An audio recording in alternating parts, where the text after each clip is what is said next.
So ayan, good morning po sa inyong lahat. Ako nga po pala si Lance Pangani Bandaliba, also known as Lacuacherong Artist. Nagkaroon ako ng karamdaman last 2 weeks. Nagkaroon ako ng acid reflux.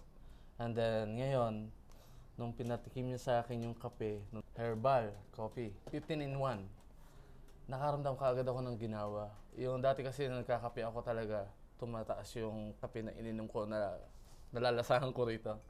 Ngayon, nakaka-relax siya at nakakatulong talaga, lalo-lalo na sa tulad namin na may acid reflux na hindi naman talaga kaagad natatanggal. At na testimony ko na maganda siya para sa mga ganitong karamdaman. Kasi nakakatulong din siya sa ating pagtulog, nakakatulong din siya sa atin sa mga may kidney, at nakakapagbaba rin ng blood pressure.